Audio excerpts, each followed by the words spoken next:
그 전에 또 이런 일이 또 참 상담이나 이런 게 들어오면 좀 열받기도 하고, 또 이 사신 분, 투자를 하신 분은 조금 너무 좀 안타깝기도 하고, 이런 여러 가지 복잡미묘한 감정이 좀 들었는데, 한 달 전쯤에 건물을 이제 원룸입니다. 원룸 건물을 그전부터 알아보시고 최종적으로 잔금하고 나서 한 달 정도 운영을 해보시고, 이분이 이제 상담 신청을 해주러 직접 이제 매장에 방문해 주셨는데, 올 때부터, 이미 들어오실 때부터 좀 불안불안한 표정이. 결론적으로 좀 말씀드리면, 생각보다 그 시세라는 것이 있죠, 건물에. 그것보다는 제가 생각할 때 조금 높게 거품인 가격에 매수자에게 고점의 물건을 떠넘기는 수법에 좀 당하신 게 아닌가. 이 물건에 대해서 뭐 자세하게 제가 브리핑을 해드린다고는 할 수는 없지만, 대략적으로 좀 뭉뚱그려서 요런 매물이고, 이 부동산에서 요렇게 작업을 걸었구나, 10년차 준신축 고 왔다 갔다는 중급연도로 따져서 그 정도 되는, 여기까지 좋았죠. 제가 항상 뭐 너무나 신축이라든지 이런 거 고점에 너무 거품 가격이다 보니까 한 5에서 10년차 정도 되는 준신축 물건을 매수를 하라고 말씀드렸는데, 여기까지 좋았습니다. 근데 주변에 거래된 물건들, 요즘에 아파트뿐만 아니고 건물이라 그래도 디스코라든지 이런 사이트 같은 데 들어오면 뭐 밸류맵 이런 것도 다 들어가죠. 근데 보면 다 주변에 조금만 돌아다녀보거나 임장 다녀보거나 연식, 뭐 이렇게 대지 면적, 구조, 위치별로 해서 10개 정도만 주변에 부동산 찾아가도 좋고, 가격, 뭐 최근에 거래됐던 금액 얼마 정도 됐는지 보고 다니면 대충 어느 정도 평당 얼마 요 정도 기준이 나올 건데, 이 처음에 여기서 샀던 요 부동산 소장님이라든지 요 하시는 분들이 생각보다 높은 가격에 매도 가격을 측정했는지 모르겠습니다.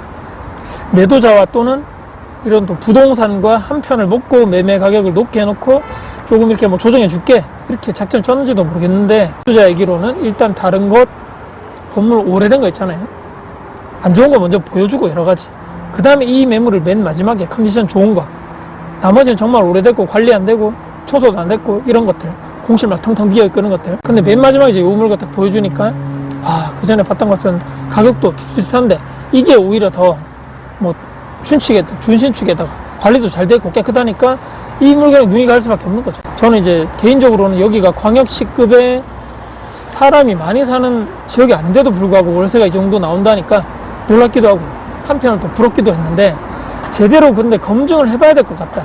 무슨 얘기냐, 이 매수자분이 그냥 그 가격을 믿고 월세 가격 요 정도 받고 있습니다, 투룸은 요 정도입니다, 전세는 이 정도입니다, 이렇게 그 말만 믿고 진행을 했는데, 옆에 주변에 비슷한 연식이나 뭐 규모라든지 방 크기라든지 월세 전세 시세 좀 알아보시고 하신 것도 아니고 전적으로 이 부동산 소장님 말만 믿고 진행을 했다는 게, 이게 또 두고두고 너무 또 아쉬운 점이 아닌가.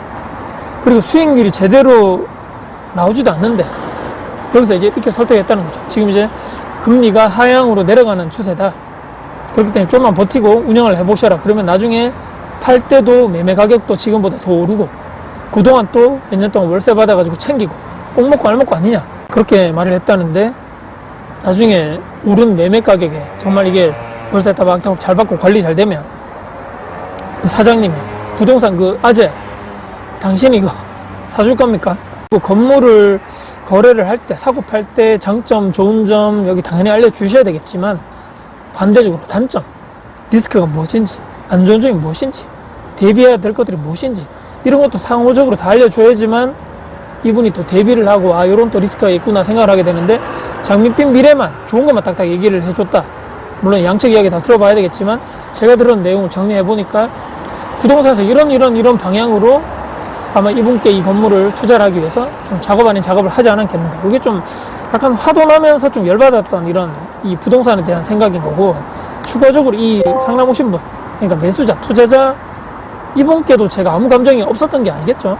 안타깝고 답답하고, 이것도 모르고 확인도 해보지도 않고 이 그 큰 건물의 계약금을 쏴버렸다고? 첫 번째로 각 호실별의 내부 수리 상태, 제가 항상 강조드리는 또 내부에 사진 찍어놓은 게 있는지, 건물의 또 관리 내역들, 뭐 어떻게 뭐가 수리됐고 뭐를 했고 청소를 했고 뭐 정화 청소를 했고 여러 가지 뭐 수리된 내역들, 비용들 관리된 게 하나도 없었다. 저는 만약 이런 게 없었다 그러면 이걸로 좀 매매 가격을 조금 더 낮출 수 있는 협상 카드로 쓸 수 있었는데 좀 아쉽었다라고 저는 생각을 하는 거고, 이미 이분이 잔금을 마치고 한 달 정도 운영했다고 말씀드렸는데 아직까지는 큰 문제가 없었지만 물건도 얼마 많이 이렇게 알아보지도 않았고 부동산에서 전부 다 컨트롤해서 계약, 중도금, 대출, 잔금까지 뭐 일사천리로 쫙 그냥 밥상을 그냥 차려서 떠먹여 줬다는 개념보다는 좀 이렇게 좀 나쁜 표현이겠지만 인형놀이 있잖아요. 위에서 이렇게 조정하는 인형놀이. 거기에 그냥 내가 완전히 막 몸과 마음이 전부 다 이렇게 막 조정된 것이 아닌가. 대신에 편했겠죠. 내가 크게 할 것도 없고 알아서 저기서 다 완전 원샷으로 다 해주니까 편했겠지만 그 덕분에 아주 비싸게 매입을 한 결과로 될 수밖에 없었다. 월세 따박따박이란 말에 그 월급이 곧 없어지시는 이분께는 노후 은퇴 퇴직의 그 감정을 건드리라는 얘기입니다. 이 부동산에서 공포 마케팅을 한 거죠. 그 마케팅에 넘어갔다. 수억이란 돈을 조금 더 천천히 알아보고 매수해도 되는데 이 물건이 내가 나이 들고 병 들고 약해질 때 은퇴 퇴직하고 나서 우리 가족을 지켜줄 최후의 보루라고 그 당시에 내가 뭐가 쉬었는지 모르겠죠. 그렇게 느껴졌다라고 얘기를 했어. 그리고 이렇게 또 다들 얘기하는 거 있죠. 이거 다른 사람이 지금 다른 부동산에서 지금 보고 있는데 오늘 이거 계약금 안 넣으면 그쪽 넘어간다는데요. 사장님 어떻게 할 겁니까? 빨리 계약금 넣어야 됩니다. 이 정도로 가격을 조정해 준 거는 이 매도자에게 겨우겨우 얘기해가지고 그 가격 조정해 준 거 이게 사장님 처음이 듭니다. 이거 진짜인지 모르겠지만 저는 이 지역을 이분이 저한테 말씀해 주셨죠. 엄청난 금매 가격도 아닌 것 같고 이분이 제대로 파악이 안 되신 상황에서 어느 정도 조급한 마케팅이 먹혀 들어갔지 않았겠냐 좀 생각을 하게 되면서 또 부차적으로 뭐 큰 건 알 수 있겠지만 대지 면적도 좀 아쉽고 57평 정도 됐거든요.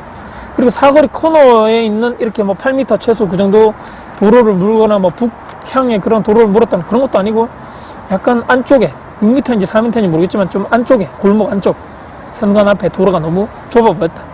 위치가 좀 아쉽다는 얘기입니다. 또 운영을 한 달 정도 해보다 보니까 추가적으로 들어가는 뭐 청소, 관리, 임대, 노동력도 만만치 않고 특히 임차인 분들이 이제 컴플레인이 하나 둘 나오다 보니까 야 이거 수리해달라 이거 안 된다 할 때마다 막 심장이 두근두근 되더라. 또 추가로 인터넷 유선, 요금 또 수도세 건물주인이 내는 건데 이것도 들어가는 고정비용도 적지 않다. 한숨이 막 푹 쉬시더라는 얘기입니다. 땅이 꺼질 정도로. 얼마 전에 그리고 월세 밀려가지고 연락을 했더니 임차인 한 분이 또 전화도 안 받고 어느 한 집에 또 뭐 때문에 수리가 들어갔는데 그 집에 남자분이 담배를 얼마나 많이 폈는지 막 냄새도 막 나고 이거 화장실 쪽 보니까 막 더럽게 막 야 저거 나중에 이상하면 내가 다 치워야 되나? 이런 생각도 하게 되면서 박호수님 제가 이거 운영 잘 할 수 있을까요? 얘기를 하는데 제가 속으로는 야 이 정도 각오는 하고 건물 투자 하셨어야 되는데 최소한 제 영상이라도 좀 다 보시고 투자 결정 하셨으면 좋았을 거라는 생각을 들면서 남의 돈 벌기가 여러분들 생각보다 쉽지 않습니다. 쉬었으면 뭐 저도 그렇고 여러분들 다 하지 않겠습니까? 세상 사람들이 가만히 있는데 뭐 통장에 돈이 현금이 막 따박따박 꽂히고 이런 거는 다 사기입니다. 사기. 없다고 생각하시면서 기대를 낮춰야 되는 것이 우리 몸 건강 마음 건강에 좋다. 저는 근데 이런 일들이 과거 계속적으로 일어났고 현재 지금도 일어나고 미래에도 저는 계속적으로 일어날 것이라고 무조건 100% 확고한 생각을 드는 게 이런 교육들이 학교에서 초중고 이런 학교에서 해주지도 않고도 있고 필요성이 없는 거라고 다 생각하시는 것 같아요. 이 정도 그리고 노력, 시간, 비용, 에너지 또 상담할 때 투자하고 싶지 않으신 건지 모르겠고 또 상담료가 아까운 것인지도 모르겠지만 또 아니면 시간이 없어서 그러신가? 꼭 명의를 이분처럼 내 명의로 가지고 오고 잔금하고 나서 운영을 어느 정도 해보니까 이거 아닌데? 근데 잘못 샀나? 꼭 1, 2억 손해 더 보고 아니면 더 큰 손해를 보고 나중에 팔고 싶어도 제대로 내가 샀던 금액보다 더 낮춰서 팔아야 되고 팔지도 못하는 거죠. 애물단지 되고 꼭 그렇게 되고 나서 제대로 현실을 딱 깨닫는 이런 악순환의 반복 말입니다. 너무나 또 안타깝고 아쉽고 세상에 제 영상 말고도 이런 건물 투자 관련돼서 공짜 유튜브 영상들이 얼마나 많습니까? 최소 2만원도 안 되는 뭐 제 책이라도 한번 사가지고 일단 건물 운영 뭐 투자 방법이 어떻게 되는지 한번 좀 보시고 하셔도 되는데 왜들 다들 이렇게 급하신지 너무나 안타깝다는 생각이 또 들었습니다. 저는 이제 다가구 원룸 상가주택 지금 거의 10년 차가 오래 됐습니다. 건물도 세 채 운영을 하다가 작년에 매도를 한 채 하고 이제 두 채를 임대 운영 관리를 하고 있고 그동안에 수백 명 임차인분들과 계약을 했죠. 또 현재도 40개 이상 방을 관리를 하고 10년 됐으니까 벌써 수백 번의 계약서를 쓰지 않았겠습니까? 많은 노하우가 있을 것이고 혹시라도 도움이 필요하시다면 이 제 문자 유튜브 영상을 보시고도 좀 도움이 필요하시다면 제 아래 고정 영상에 링크를 참조를 해 주셔가지고 상담을 신청해 주셔서 직접 제 얼굴 보고 오프라인으로 이런 여러 가지 고민을 덥석 사고 덥석도 계약금 보내고 이렇게 하기 전에 먼저 만나야 되는 건 좋지 않겠는가. 뒤에서 누가 막 칼 들고 쫓아오면서 계약금 보내라 돈 보내라 하는 것도 아니고 말이죠. 천천히 시간을 가지고 좀 여러 전문가분들, 저 말고도 전문가분들 엄청 많죠. 그런 분들 좀 말도 다 한번 들어보시고 결정하셔도 늦지 않다. 1억, 2억, 3억 잃고 나서 문제는 빚은 빚대로 그대로 있고 늘어나거나 건물 가격은 또 떨어지면 이 웬만한 사람 멘탈로는 절대로 못 버팁니다. 스스로 제발 지옥문을 열고 들어가시지 말기를 다시 한번 간곡히 부탁드리면서, 정말 희한한 게 꼭 이런 상담이 필요하신 분들은 제 영상을 많이 안 보시더라. 꼭 이런 알고리즘이 많이 좀 떴으면 좋겠고, 잘 안 뜬다 해도 영상을 보시는 구독자, 시청자님들이 내 주변에 내 소중한 지인이나 가족이나 동료분들이 투자를 앞두고 있다면 제 영상 꼭 좀 링크 걸어주시면서 추천도 해주시고, 일단 이거 보고 선택해라, 매덕 읽지 말고 이런 영상으로 좀 알고리즘을 많이 좀 떴으면 좋겠다. 너무나 안타까운 사람들이 계속적으로 요즘에도 아직까지 도착을 하거나 상담 신청해 주시는 분이 많다 보니까 다시 한번 더 경각심 가지는 측면에서 오늘 영상을 야외에서 이렇게 한번 촬영해봤습니다. 영상 여러분께 도움이 되셨다면 구독, 좋아요, 알람 설정, 댓글 주시고요. 제 영상 주변 분들께 공유될 가치가 있다고 생각하신다면 널리 공유 부탁드리겠습니다. 여러분들 진심으로 응원하겠습니다. 화이팅입니다. 고맙습니다.